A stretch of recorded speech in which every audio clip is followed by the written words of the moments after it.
Казанның бу мәчете Совет чорында Иосиф Сталинның махсус рөхсәте белән төзелгән. Ул шәһәрнең үзәгендә урнашкан. Казан ханлыгы чорыннан ук биредә мәчет торганлыгы билгеле.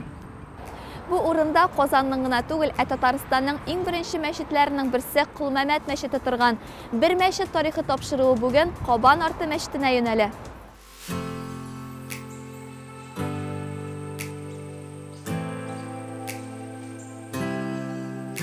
Риваятләргә караганда 1552 елда шушы тирәдә хыянәтче Шаһгали ханның штабы булган. Агач мәчет ул вакытта инде басып торган. Янәсе әле 922 елда ук Алмыш ханның хисапчысы һәм Кылмәмәт исемле мулла шушы мәчетнең нигезен салган булганнар. Шаһгали шәһәр кирмәнен яулап алуыннан читләштерелгән булган һәм ул ачуыннан штабында котырып ара-тирә йөргәләп торган.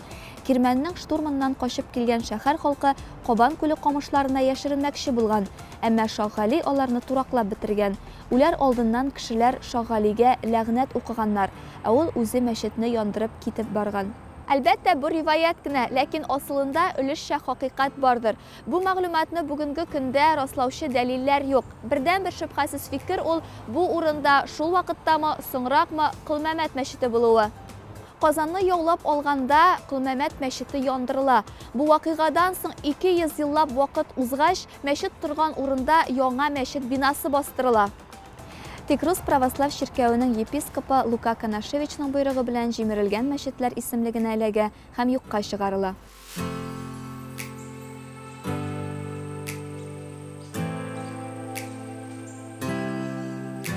Булгарда рәсми дин буларак ислам дине кабул итүенә 1000 ел тулу уңаеннан 1912 елда Кабан күле ярында мәчет төзү хакында килешенә. Яңа мәчетнең проектын инженер-архитектор Евгений Печников ясый. Мәчетнең архитектурасы турында бераз соңрак сөйләрбез. Төзелеш эшләре халык акчасына башкарыла. Ни гаҗәп, ул вакыттагы территориаль бүленеш буенча мәчет шәһәрнең рус өлешендә урнашырга тиеш була. 1914 елда башланган Беренче Бөтендөнья сугышы төзү эшләрен туктата. Бу вакытка бары тик мәдрәсә бинасы төзелгән була. 1920 еллар башында Ризаетдин Фәхретдин Диния нәзарәте мөфтие буларак җитәкләгән мөселманнар съездында мәчет төзү мәсьәләсе янә кабыргасы белән баса.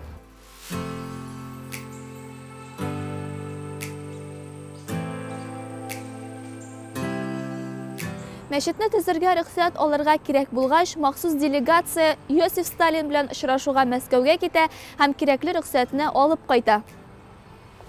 Мәчет 1924-1926 елларда төзелә. Ул шактый үзенчәлекле кыяфәтле була. Бина 2 этажлы, беренче этажы ир-атлар, икенчесе хатын-кызлар өчен каралган. Колонналы, төзелгән чорында 3 ишекле була. Ләкин мәчет бинасы бер катлы һәм антресольле булган дигән фикер дә бар. Манарасы почмакта урнашкан, аның үзенчәлеге дә бар. Архитектор манарада исламның бу җирләргә ничек кергәнен чагылдырган. Манара 8 кырлы, 3 яруслы, һәр ярусы болгар һәм татар халкының аерым бер чорын шәрехләгән. Исламга кадәр булган вакыт, урта гасырлар, яңа вакыт. Манараның ярым түгәрәк формалы булуы Багдад стиленә ишарәли. Гомумән мәчетнең стилен шәрык мөселман мотивлары катнашындагы романтик модерн дип атарга мөмкиндер.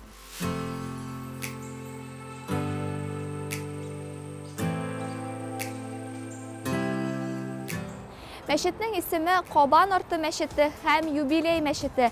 Соңгысы ислам дине кабул ителүенә 1000 ел тулу уңаеннан бирелгән.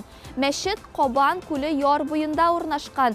Элек биредә саллар салынган булган һәм мәчеткә килүче ир-атлар тәһарәтне нәкъ менә биредәге Кабан күлендә алып кергәннәр.